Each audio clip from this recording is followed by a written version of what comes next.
Hi friends, welcome to my channel. ముందుగా మా వీడియోలోకి వెళ్ళే ముందు మనం చేసిన పకోడీ అనేది ఏ విధంగా చేసినామో చూపిస్తానండి. మేము ఈరోజు పాలకూరతోని పకోడీ అనేది చేసుకున్నామండి.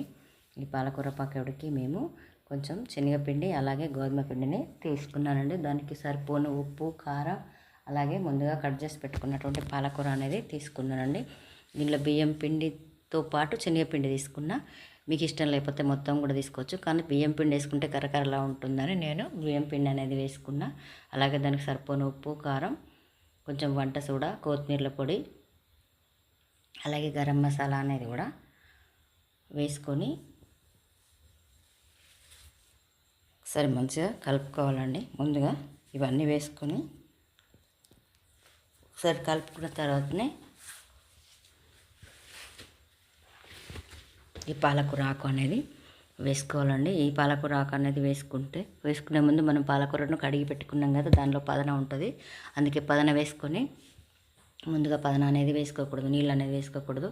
ఇలా పాలకూరను వేసి మంచిగా కలుపుకున్న తర్వాతనే మనం కొంచెం నీళ్ళు అనేది వేసుకోవాలి. ఈ పాలకూరను ముందుగా వేసుకుంటే నీళ్ళు వేసుకుంటే ఎక్కువైతే, అందుకే దీన్ని మనం వేసుకొని కలుపుకోవాలి. ఈ పాలకూర అనేది ఇలా చేసి పెడితే పిల్లగాళ్ళకు చాలా బాగుంటుంది. మన పాలకూర వండితే పిల్లగాళ్ళు ఎక్కువ తినరు కదండి వంట చేస్తే. అందుకే మనం పాలకూర రైస్ కానీ ఇలా పాలకూర బజ్జీ కానీ పకోడీ కానీ వేసిస్తే పిల్లలకు చాలా టేస్టీగా స్నాక్స్గా కూడా చాలా బాగుంటాయండి. ప్రొద్దున కానీ సాయంత్రం కానీ వేయచ్చు. అలాగే పిల్లగాళ్ళకు స్నాక్స్ లంచ్తో పాటు స్నాక్స్ పెడతాం కదా, అలా పిల్లలకు చేసి పెట్టడానికి అయితే చాలా ఉపయోగకరంగా ఉంటుంది. ఈ పాలకూర అనేది ఎవరైనా తినొచ్చు. ఇలా కొన్ని మనం నీళ్ళు కొంచెం పోసుకొని ముందుగా కలుపుకున్న తర్వాత మనకు తగినట్టు, అంటే మనం పకోడీ వేసుకునేవి దానికి సరిపోయే నీళ్ళు పోసి మాత్రమే పొడి పొడిగా కలుపుకోవాలండి. ఒకేసారి పోస్తే ముద్దకు వస్తుంది, అలా పోసుకోకూడదు. ఎప్పటికైనా మనం ఏ పిండి కలుపుకున్నా కూడా నీళ్ళను కొంచెం కొంచెంగా పోసుకొని కలుపుకోవాలి కదా. ఇలా కలుపుకొని పక్కన పెట్టుకోవాలి. ముద్దకు వచ్చేంత వరకు మామూలుగా ముద్ద అంటే మరీ మెత్తగా కాకుండా మరీ పొడి పొడిగా కాకుండా పిసుక్కొని పక్కన పెట్టుకొని మనము దీన్ని చేసుకోవాలండి. ఇది మనం ఉల్లిపాయలతో చేసుకుంటాము, అలాగే ఇప్పుడు పాలకూరతో చేసుకుంటాం. ప్రతి ఆకుకూరనైనా పిల్లలు తినకుండా ఆకుకూరలు తిన్నారు కదండి, ఇలా చేసి పెడితే చాలా పిల్లగాళ్ళు టేస్ట్గా తింటారు. మనము ఈ బజార్లో కొని ఇచ్చే బదులు ఈ షాపులలో మనం కుర్కురేలు కానీ చిప్స్ అని చాలా పిల్లలకు కొనిస్తుంటామండి. అలాంటివి కొన్ని ఇచ్చడం అనేది మానేసి మనం కొంచెం టైం తీసుకొని పిల్లలకి ఇలా చేసి పెడితే పిల్లలు ఆరోగ్యంగా ఉంటారు. అలాగే మనకు కూడా చేసుకున్నటువంటి తృప్తి అనేది ఉంటుంది. ఇది చేస్తే పిల్లలు పెద్దలు ఎవరైనా తినచ్చు కదండి. ఇలా చేసుకుంటే బాగుంటుంది. ఇలా ఒక గిన్నెలో కానీ మొగుట్లో కానీ పెట్టుకొని మనం ఇలా పకోడీని ఇలా వేసుకోవాలంటే పకోడీని వేసుకుంటే బాగుంటుంది. ముద్దలు ముద్దలు కాకుండా ఇలా పొడి పొడిగా మనం ఇలా విప్పుకుంటే పకోడీని వేసుకోవాలండి. ముద్దలుగా వేస్తే అది చక్కగా గోలది పాలకూర అనేది ఉడకదు. ఇలా పొడి పొడిగా వేసుకోవాలి. వేసుకుంటే పకోడీలాగా వస్తుంది. దీన్ని ఎరుపు రంగు వచ్చేంత వరకు మనం ఒక 2-3 సార్లు రెండు వైపులా తిప్పుకోవాలి. తిప్పుకుంటేనే ఇది మంచిగా కాలుతుంది. పాలకూర అనేది పచ్చివాసన లేకుండా ఉడకాలంటే దానికి కొంచెం టైం పడుతుంది.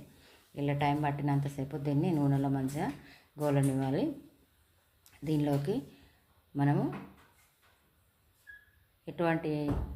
మనం ఏ రకమైనటువంటి కలర్స్ కానీ ఏవి మనం వేసుకోము కదా, బాగుంటుంది. అదే షాప్లో తెచ్చుకుంటే ఫుడ్ కలర్స్ అని ఆయిల్ వేడి కాగి ఉన్న నూనె కానీ వేస్తే పిల్లలకు కామెర్లు కానీ అలాగే లంగ్స్ ప్రాబ్లమ్స్ కానీ వస్తాయి. అందుకే మనం పిల్లలకు ఎటువంటి స్నాక్స్ అయినా ఇళ్ళలో చేసి పెట్టుకోవడానికి తల్లిదండ్రులు కొంచెం టైం తీసుకొని చేసి పెట్టాలి. ఇలా పకోడీ అనేది 2 వైపులా తిప్పుకోవాలి.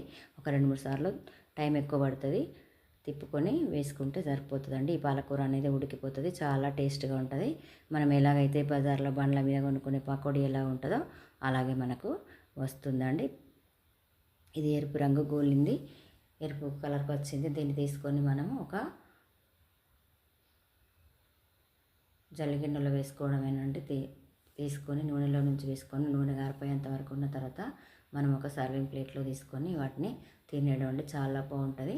దీనికైతే నేను కొన్ని ఉల్లిపాయలు కట్ చేసి పెట్టుకున్నానండి. ఉల్లిపాయలు కట్ చేసుకొని పెట్టుకుంటే చాలా టేస్ట్గా ఉంటుంది. ఇప్పుడు మనం బజార్లో అయితే బండ్ల మీద తెచ్చుకుంటే ఎలాగైతే మనకు ఉల్లిపాయలు అలాగే పచ్చిమిరపకాయలు మనకు గోలిచ్చి ఇస్తారు కదా, అలా కూడా మనం ఇంట్లో చేసుకొని పెట్టుకుంటే పిల్లలకు బజార్ నుండి తెచ్చినటువంటి టేస్ట్ ఉంటుంది.